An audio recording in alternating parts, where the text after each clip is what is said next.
So this chapter opens up with us seeing essentially like a montage of battles that have been completed and some that are still kind of going on, I suppose. So we see the battle in the front of the hospital, back when Shoji was taking on Spinner with Koda. That's all wrapped up and done. I guess Spinner's done too. I mean, we already knew that, but the battle on Okotu Island is done too, the one with Gang Orca and the Nomus, and it's implied it was like super high diff. I mean, it kind of has to be. The Nomus are essentially way too overpowered compared to the rest of these heroes, but I guess them all teaming up eventually led to them winning. Then we see that there's actually another fight going on at the National Takoba Arena, and apparently this character's name is Gashly. I don't know who this is. I don't know, maybe there's like some supplementary material that shows his name or something, but he's based on something else. Kind of reminds me of like Babadook or something, but if you look closely at the panel, it's like he has some kind of like baby manipulation quirk or something. I don't know. And I guess this is going to be like Ojiro and Ryukyu's like final battle. I mean, since they're like showing that it's still going on, hopefully they're going to come back to it, at least for like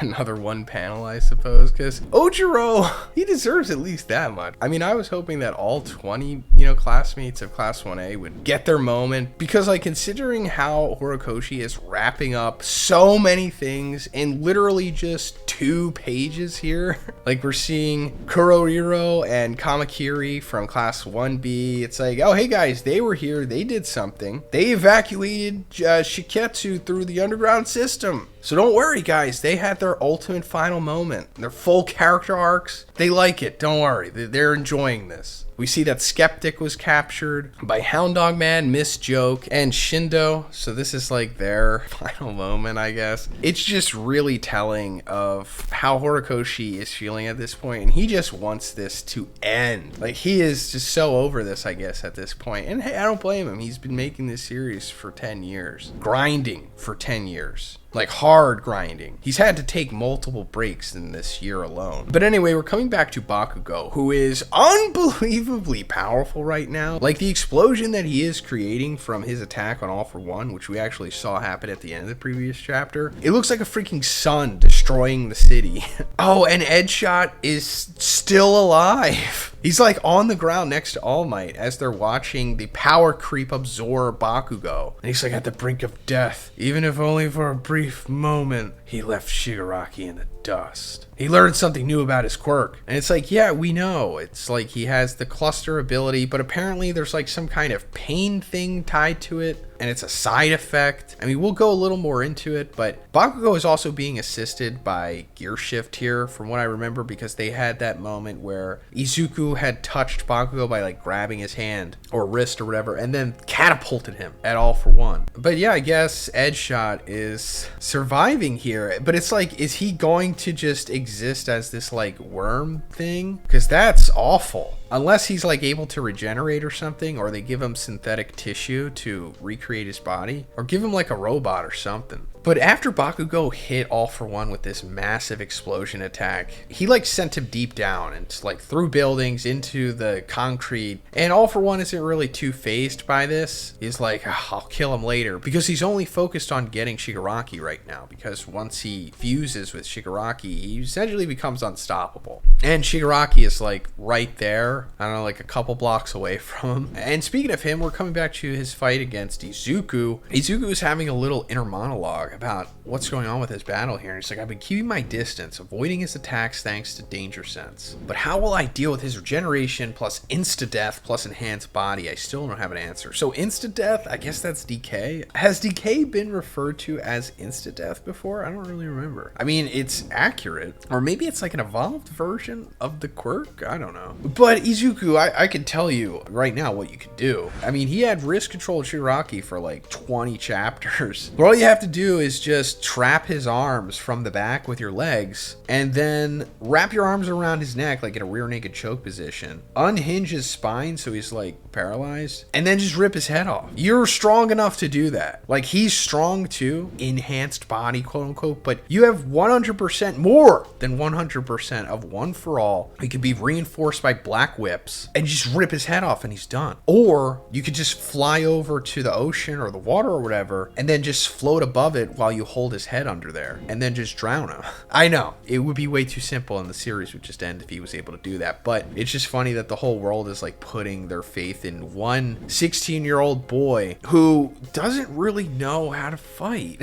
I mean, he knows how to use his quirks very well. I mean, that's like the whole thing. He's God essentially, but man, if he just had some fight IQ, he could have easily taken care of Shigaraki by now. But real quick, guys, Gamer Subs has a new flavor and it's straight up called lean. So now you can take your very own walk to Poland with Gamer Subs. And apparently it tastes like peach tea and lemonade, and it creates like a new flavor. Like, this is probably the best Gamer Subs flavor. And also it has a great little Joey B graphic on the front, guys. That's always fun. And since this is the wok, you can't just enjoy it with a single waifu cup. You gotta double stack them because, you know, that's the thing that you do with lean, right? So guys, if you're interested in getting literally the best Gamer Subs flavor, check the link in the description and make sure you use code BIGZ for 10% off. Keep walking out there, guys. Just at least fully understanding how jiu-jitsu and the other building blocks of MMA work. And I know this picture that I supplied here doesn't have both arms trapped, but I mean, in this instance, he would be trapping them both with his legs or black whips or something, you know, so he can't touch them. But I only say that because he says I don't have an answer, so I thought, you know, maybe I'd give him one. You know, put me in this war. I would be like the coach with like a megaphone, like, Izuku, do this, rip his head off. No, I can't do that. That's what a villain does. It's okay, it's war. We kill first, we ask questions later. And we could just, you know, revisionist history this whole thing and make it seem like we were the good guys afterwards. But Izuku's like, it's time for the final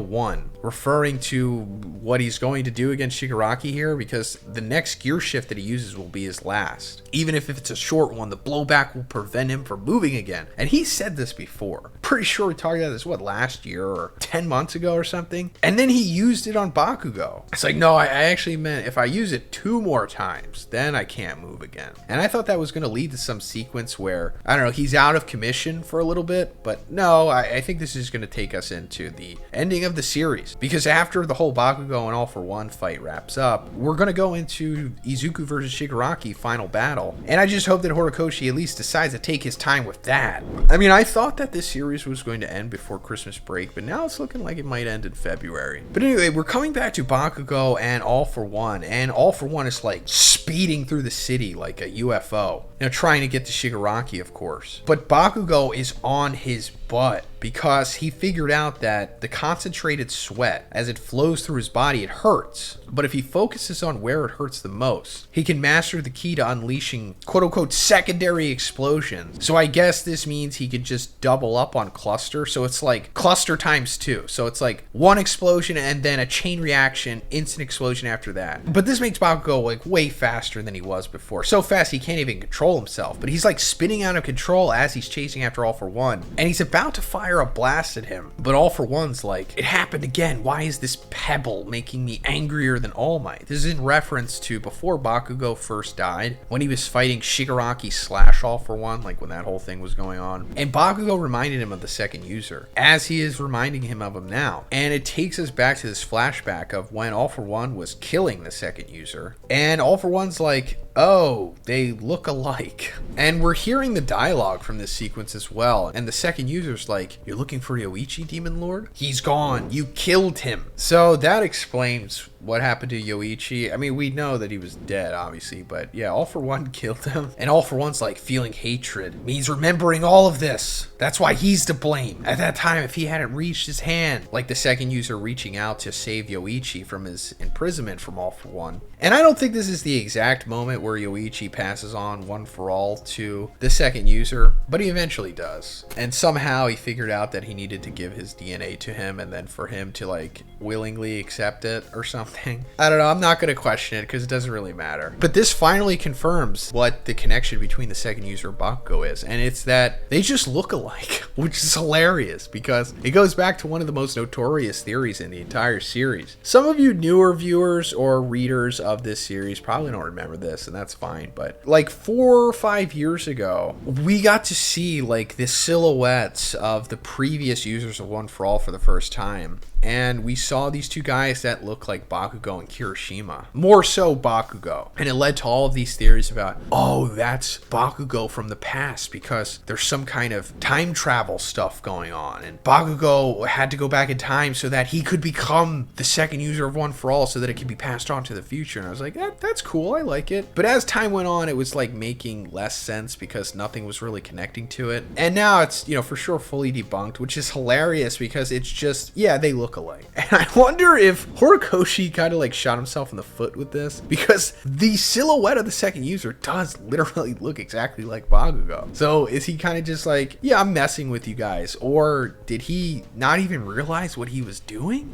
And now he's just, I don't know, covering his tracks? I don't really know. It's just interesting the way that he's going about this. Or maybe it's just supposed to be like, yeah, this guy kind of was like the Bakugo 100 years ago. If we're going by like One Piece rules, how everybody is like a reincarnation of someone, of the original One Piece story that happened 1,000 years ago. Same thing with My Hero, I guess, except it's just 100 years ago, or a little over 100. And Yoichi was like the first Deku, I don't know. But we come to the end of the chapter where Bakugo like blasts All For One into a building again, and All For One is just livid, and he's like, it's all your fault, Kudo! And I believe that he's referring to the second user here, meaning that the second user's name is Kudo, which is fine, now we know his name. But Bakugo's like, nah, I'm Kachan of the Bakugos, which is satisfying, of course, because Bakugo finally referring to himself as Kachan. I think this is the first time that he has done it in the main series, right? I mean, maybe he's done it in a light novel or, I don't know, mission team-ups or something, but I think this is the first time that he says it in the series, which is great because Kachan is like Deku's pet name for him. So Bakugo, his character arc, we've been seeing it come full circle here since he's